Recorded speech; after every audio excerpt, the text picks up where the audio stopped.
What's up, guys? I'm LQ. This is the LQ Review. Thank you so much for joining me here at my YouTube channel. This is where I talk about all the geeky, nerdy stuff that I love to talk about. Movies, video games, comic books, and TV shows. And right now, I'm going to give you guys my top 10 TV shows of 2020. I've already done my top 10 movie list. You can check that out on my channel. But let's talk about the top 10 TV shows of 2020. Now, this year had some notable absences. There was no new season of Cobra Kai this year. There was no new season of Stranger Things this year. There was not a new season of The Witcher. There was several TV shows that we were hoping to get or thought we might get that we didn't get because of COVID-19. So here we are with my top 10. But before I give my top 10, I want to make sure that I remind you guys to subscribe to my channel. I put out a lot of content. Want to make sure that you're up to date with everything that I'm doing. Now, let's do some honorable mentions first. Alright, the first one would be Harley Quinn Season 2. It's a riot. It was a blast. I had a lot of fun watching it. Definitely took the story in some unexpected directions. Also took the story in some expected directions. So Harley Quinn Season 2 was on DC Universe, now on HBO Max. The Tiger King on Netflix. Yes, I watched The Tiger King. I binged all of it. And I felt a little guilty about it afterwards. I'm not going to lie. But we can't deny the social and pop culture relevance that it has. So it's an honorable mention for me. Jurassic World Camp Cretaceous Season 1 on Netflix. I thought it was way better than it could have been, way better than it should have been. For an animated show, it definitely had an edge to it. It definitely kind of kept, it didn't break canon with the movies, and it definitely set up some interesting places for Season 2 to go. The Flight Attendant on HBO Max with Kaylee Cuoco. I thought it was really well done. Definitely kept you on your toes, even though the antagonist was kind of easy to pick up on. The whole murder mystery was kind of easy to solve. It was still a lot of fun to watch. And then finally, this one could be in the top 10, but right now I'm still very undecided about it because we're only 3 episodes in. So at this point, I'm going to give it an honorable mention, with the caveat that a year from now, it might be in the top 10. And that's Stephen King's The Stand. Again, we're only 3 episodes in. First episode I really enjoyed. Second episode really frustrated the crap out of me. The third episode I liked a lot more. So it's an honorable mention. I just haven't seen enough to say whether or not it's a top 10er. Alright, let's dive into the top 10 now. The top 10 TV shows of the year. Number 10 is the Peacock original show Saved by the Bell, the reboot. Now, this one was one that I would have never thought would have made my top 10, but it was just so earnest and so much fun, and it was great seeing Slater and Jesse and Kelly and Zach. It was great seeing them all back. And again, even though it didn't always feel like Saved by the Bell, it definitely felt more mature than Saved by the Bell did, as far as the language, as far as the scenarios that the kids were put in, etc., etc. It still had the same heart as Saved by the Bell, and it definitely paid homage to the original show. And I liked the direction that they took it. Even though there was a bit of, what's the word I'm looking for? They tried to tackle a lot of current event topics. As I said in my review, I felt that they did a pretty good job of tackling all those and giving them all their due without making the show about those things. So Saved by the Bell, the 2020 reboot, is number 10. Number 9 is the Disney Plus original show, Disney's Prop Culture. Yeah, not enough people were talking about this. Not enough people were talking about prop culture. I'm telling you, it is a legit documentary show where we're able to visit props from shows, and my favorite one was the Honey, I Shrunk the Kids show, where they were able to actually restore the laser that was screen used, the shrinking machine that was screen used from Honey, I Shrunk the Kids, and we were actually able to visit Rick Moranis. And he came out of his self-isolation to talk about his experiences in the show. Guys, prop culture is excellent. I highly recommend going to Disney Plus and checking it out. It's so good. It's my number 9. All right, number 8. Number 8 is the CBS All Access original show, Star Trek Discovery Season 3. Now, Star Trek Discovery Season 2 was hot poop. It was hot poop. It was poop in a bag left out in the sun to get real hot and icky. I hated it. I hated it. I liked Season 1. I hated Season 2. Season 3 has been by far the best that Discovery has been yet. And just had a... So, you know, we're not done with it yet. We're 12 episodes in. We're 12 episodes in, but it's been so good, so much better than the first 2 seasons, and it's really kind of captured my imagination and really kind of captured these characters. Now I care about these characters now, where the first 2 seasons I could have cared less. It was the Michael Burnham show. Now I care about these characters. So Star Trek Discovery has done a great job of getting me to care in Season 3, and it's my number 8. All right, number 7 is the Twilight Zone Season 2 from CBS All Access. I don't think Season 2 was quite as good as Season 1 was, but again, they told some great self-contained stories that had great, great story arcs, and definitely made you think. Now, they had more misses in this season than the first season did. Especially the season finale. I hated the season finale of Season 2. But there was still far more that was good than was bad. And I really enjoyed the season as a whole. So, Twilight Zone Season 2 is my number 7. Number 6. Number 6 is actually my all-time favorite show. But this season in particular is only my number 6 show for the year. And that is Survivor Winners at War. They use the word war loosely here because it wasn't really war. Because this wasn't really a war. It wasn't really a war. It was a celebration of Survivor. That's the best way to describe it. It was a celebration of Survivor where everybody who was cast is in the show until the very end. Is essentially what it was. But it was a celebration of Survivor. And from that...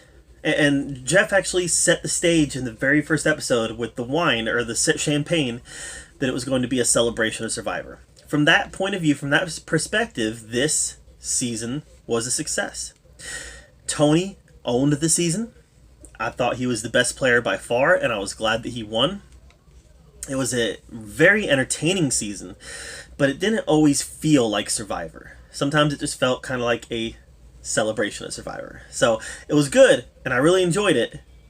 But next season, I hope they get back to basics a little bit. If and when next season ever happens. All right. Number 5. Number 5 is the CBS All Access. Wow, that was 1, 2, 3, 4. That's 4 CBS All Access shows in a row. The CBS All Access show Star Trek Picard Season 1. Picard is my captain. Star Trek The Next Generation is my Star Trek. Now, I love the original series. I love Voyager, I love Deep Space Nine, Enterprise. I love Star Trek. I love Star Trek. But Next Generation is my Star Trek. I grew up watching it. And Picard is my captain. And I really felt like this show did a good job of being true to who Jean-Luc Picard is. It didn't always feel like Star Trek. And CBS All Access, I've been critical about them that I don't think they know how to handle. I don't think Paramount or CBS All Access really knows how to handle Star Trek. I don't think that they understand their own property. I think they want it to be something else, even though it will never be that. But I couldn't help but love this season simply based on nostalgia alone. I thought it was so good. And it was so great to see Picard back, and it was so great to see him back in a sequel capacity, and I love how they handled Commander Data's arc in this season. So, and I love seeing some familiar faces pop up. Will Riker, Deanna Troi, that was all good. But this, at its heart, this was really a show about Data. And I loved how they handled that. So Star Trek Picard Season 1 is number 5. All right, number 4. Number 4 is The Boys Season 2 from Amazon Prime. The Boys is so much fun. It is so on the nose, silly, but at the same time hard hitting. Just a deconstruction of the superhero genre and then reconstructing it in a way that it's kind of an Earth 3 scenario from DC Comics. It is just, it's so much fun. And season 2 just kind of upped the ante in every way possible. You know, it had them driving a boat into a whale, for goodness sakes. I mean, it was just that kind of silly, silly but fun action. And when they get to the real antagonist of the show and really start diving into who Stormfront is and why she's doing what she's doing, she's just one of the most twisted comic book bad guys that we've seen in a long time.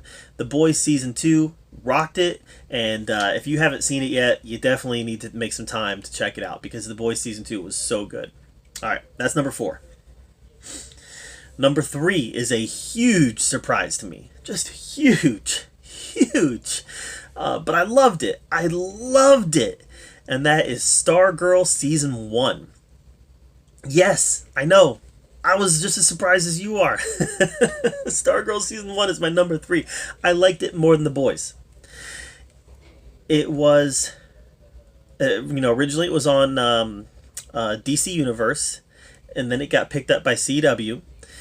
And I'm horrified by what the CW is going to do with it because I hate the CW. I think that the CW is some of the worst comic book storytelling out there. But Stargirl Season 1 was so good. It did such a good job of establishing who Courtney Whitmore is, who the Justice Society of America are, paying respect to the original Justice Society, and honoring what came before while also trailblazing a new Justice Society for the future. It reminds me of Cobra Kai and how they handled it. Respecting what came before, but also, creating something new. And it was just phenomenal the way they built this show. Owens, Luke Wilson. Owen Wilson's brother, Luke Wilson, he was great in this. He was kind of like, him and Amy Smart were actually kind of, as Courtney's parents, they were kind of the glue that held everything together. But this movie ends up living or dying off of Stargirl, Courtney Whitmore. And I'm just glad to say that the actress Basinger, last name Basinger, first name Becca, is it Becca Basinger? I forget. But she did such a good job of so much better than Supergirl from the CW, of just being this strong female character who is able to stand toe-to-toe against the villains, toe-to-toe against male villains, but also able to stand side by side with male allies. I can't say enough good stuff about Stargirl Season 1. I'm really afraid that Season 2 is going to be hot dumpster garbage, but we'll see. That's my number 3. Number 2 is the Disney Plus original show, The Mandalorian Season 2. I think enough has been said about the Mandalorian Season 2 and the series as a whole that I can't really add anything new to the conversation other than it's perfect. They are nailing the Star Wars universe. It's like Kathleen Kennedy, just to be clear, I like the sequel trilogy. It's not great, but I liked it for what it was. It had a lot of problems, but I liked it. But Kathleen Kennedy, it's clear she doesn't really understand Star Wars. Kind of like CBS All Access and Paramount doesn't understand Star Trek, and they're trying to turn Star Trek into something that it's not. Kathleen Kennedy wants very much to turn Star Wars into something that it's not. And she just doesn't understand it. She doesn't get it. It's a product to her. It's a product where they need to churn it out and make it as palatable as possible. And that's the thing about Star Wars. It was never that palatable, right? It was never that palatable. The Star Wars movies never made, other than The Force Awakens now, the Star Wars movies never made the kind of money that a lot of the mainstream big comic book movies like Avengers and stuff like that made. They never made that much money. and they're trying to turn it into something that is universally palatable for everybody. So Kathleen Kennedy doesn't get it. One thing that The Mandalorian does is it is something that's universally palatable for everybody, but they don't change Star Wars to do it. And for that reason, it is the perfect show. And I really hope that all these 575 shows that they have greenlit that it take place in the Star Wars universe, I hope that they're approached with the same care as The Mandalorian, because they need to be. So it's my number 2. But my number one, my favorite TV show of the year, is the Netflix original show, The Queen's Gambit. It was that good. It was good enough that it's ahead of The Mandalorian. I loved it. It was such good storytelling, such complicated storytelling, and such an interesting character study of this person who, you know, has an addictive personality, whether it's addicted to chess or addicted to substances.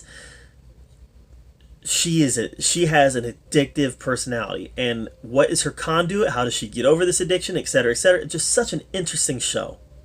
And I'm not even a chess guy. I mean, I know how to play chess, but I'm not a chess guy. But that didn't matter. It was that good. If the story's good, it doesn't matter. And it didn't matter because the story was that good. Anya Taylor-Joy, you know, she's been on my radar for a number of years thanks to like Split and things like that, but she is on, you know, she's on everybody's radar now. She just had a phenomenal year, and I look for her star to keep rising. So, The Queen's Gambit was my favorite TV show of the year. Let's recap. Number 10 is the Saved by the Bell reboot. Number 9 is Disney's Prop Culture. Number 8 is Star Trek Discovery Season 3. Number 7 is the Twilight Zone Season 2. Number 6 is Survivor, Winners at War. Number 5 is Star Trek Picard Season 1. Number 4 is The Boys Season 2. Number 3 is Stargirl Season 1. Number 2 is The Mandalorian Season 2.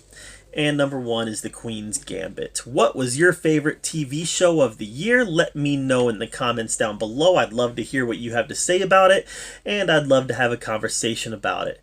Make sure that you subscribe to my channel while you're here so that we can continue to have a dialogue and we can continue to talk about movies and TV shows and all that other good stuff. And thank you so much for joining me right here at the Oki Review, where we get to talk about all the geeky, nerdy stuff that we love to talk about. Until next time, we'll see you later.